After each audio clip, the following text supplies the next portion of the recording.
என்னைய ஜெயிலுக்கு அனுப்பிட்டு நீங்க எல்லாரும் சந்தோஷமா இருக்கீங்களான்னு அவனாவே என்கிட்ட வந்து பேசினான்.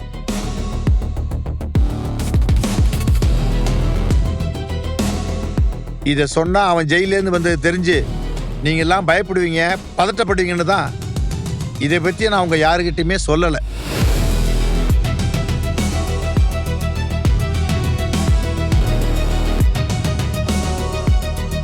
ஆனா இப்ப குழந்தைய காணலங்கும் போது ஒருவேளை இது அவனோட வேலையா இருக்குமோன்னு எனக்கு யோசிக்க தோணுது.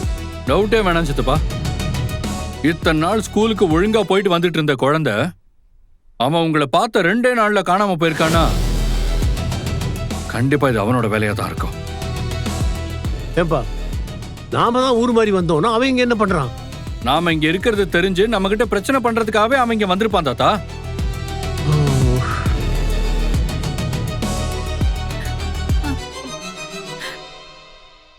சார், எங்க அப்பாவோட ஃப்ரெண்டு பசுபதினு ஒருத்தர் கொடைக்கானல்ல இருக்காரு. அவரோட பையன் பேரும் ராகவ் தான். அவனும் புழல் ஜெயில தான் இருந்தான். நீங்க சொல்ற அந்த ஆளு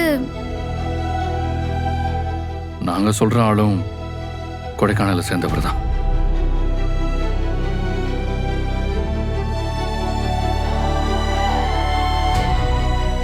எங்க அப்பா இறந்ததுக்கு அப்புறமா எங்க வீட்டை அடையறதுக்காக அவர் எங்களை நம்ப வச்சு ஏமாத்திருக்காருங்கிறது தெரிஞ்சு எங்களுக்கும் அவருக்கும் பெரிய பிரச்சனையா இருக்கு.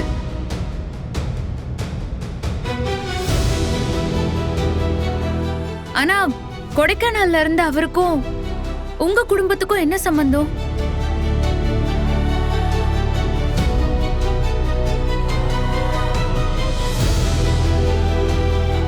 அவரு பையன் ஏன் சார் உங்க குழந்தைய கடத்தணும்?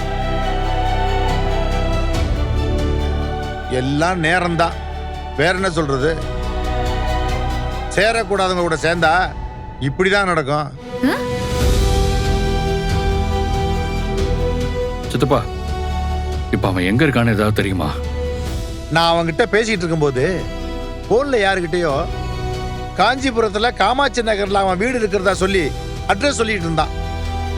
வேணா நம்ம அங்க போய் பார்க்கலாமா?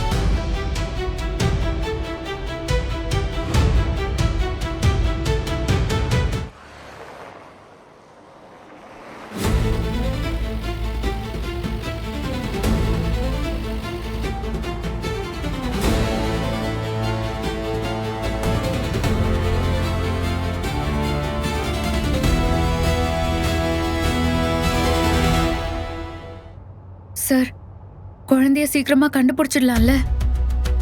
கண்டுபிடிச்சலாம் மிஸ். இந்த ராகவ் தான் குழந்தைய கடத்திருக்கான்னா கண்டிப்பா அவன் குழந்தைய வீட்டில் தான் கடத்தி வச்சிருக்கணும். நாம கண்டுபிடிச்சிடலாம்.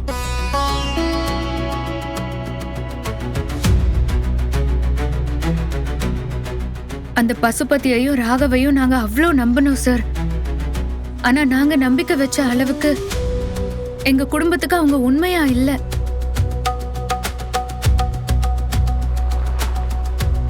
எனக்கு ஆக்சிடென்ட் ஆனதுல சில விஷயங்கள் மறந்து போச்சுன்னு சொன்னேன்ல. அந்த பசுபதியும் ராகவும் எந்த அளவுக்கு கெட்டவங்கன்றது எங்க அம்மா எனக்கு திரும்ப சொல்லிதான் தெரிஞ்சது. எங்க அப்பா செத்து போனதுக்கே அவங்க தான் காரணமா சார்?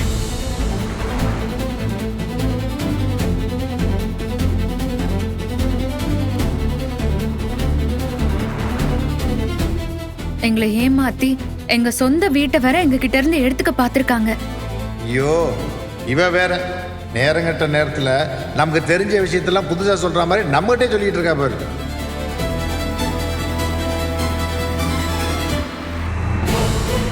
எங்க குடும்பத்துக்கு அவங்க அவ்வளோ கெடுதல் பண்ணிருக்காங்க. இப்போ உங்க குழந்தைய கடத்துற அளவுக்கு உங்களுக்கும் அவங்களுக்கும் என்ன சார் பிரச்சனை? பிரச்சனை வந்ததே உன்னால தானே.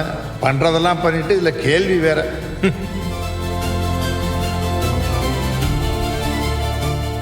உங்களுக்கும் அவங்களுக்கும் தீர்க்க முடியாத பகை இருக்கிற மாதிரி எங்களுக்கும் அவங்களுக்குமே பகை இருக்கு.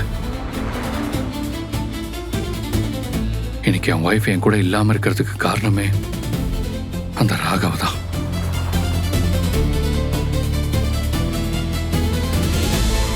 அவனாலதான் இப்ப என் பொண்ணு அம்மா இல்லாம இருக்கா.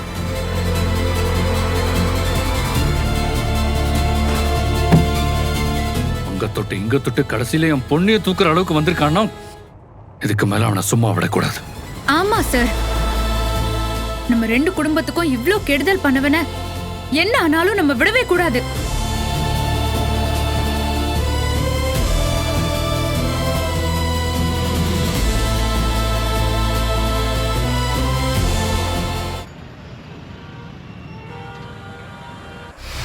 ஏய் பாரு, பாத்துட்டேன்டா.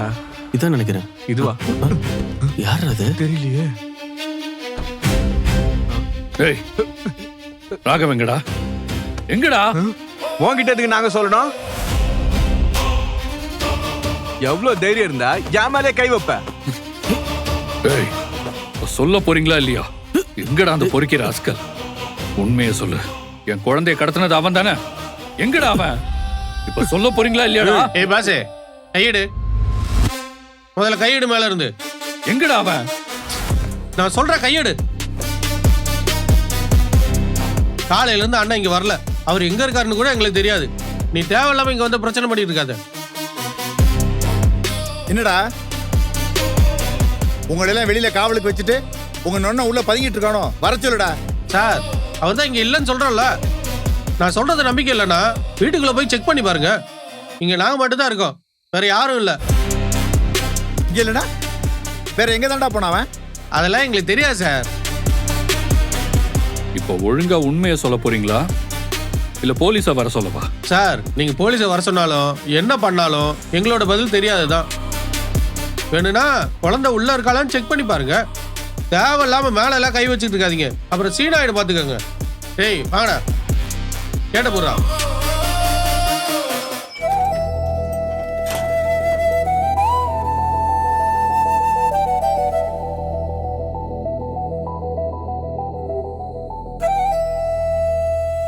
என்ன சார் இது?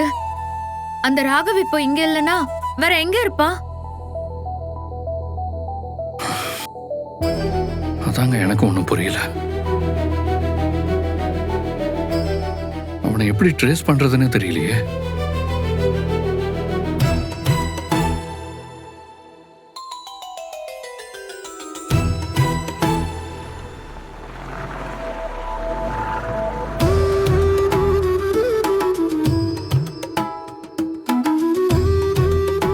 விஜய், குழந்தை ஸ்கூல்ல இருந்து ஒரு வெள்ளை கலர் கார்ல ஏறி போடிச்சிட்டு சொன்னேன்ல, நான் ராகவை பார்த்த அன்னைக்கு அவனும் ஒரு ஒயிட் கலர் கார்ல தான் வந்தான். அந்த கார் நம்பர் கூட எனக்கு ஞாபகம் இருக்கு.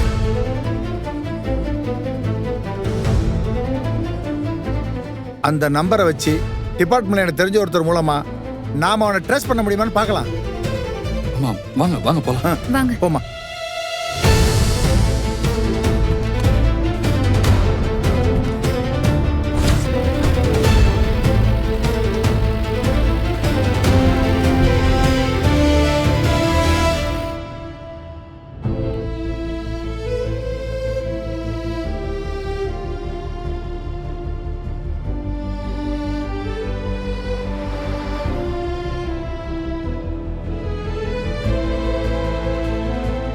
ராகவ் அவன் வீட்டுல இல்லனா அப்ப குழந்தையோட அவன் வேற எங்க இருப்பான்?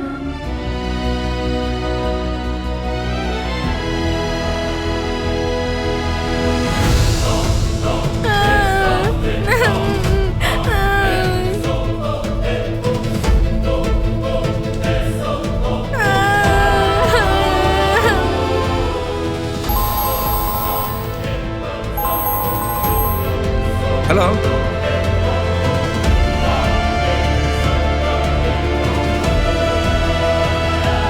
அப்படியா? நான் உடனே பார்க்குறேன் சார். விஜய், ஒரு மணி நேரத்துக்கு முன்னாடி அம்மா ஸ்கூல் பக்கம் இருக்கிற சிக்னல்லையும் இப்ப கொஞ்ச நேரத்துக்கு முன்னாடி போலீஸ் குவார்டர்ஸை தாண்டி இருக்கிற சிக்னல்லையும் அந்த ராகவோட வண்டி கிராஸ் ஆகிருக்குது. சிசிடிவி ஃபுட்டேஜ்ல ரெக்கார்ட் ஆகிருக்குதான்.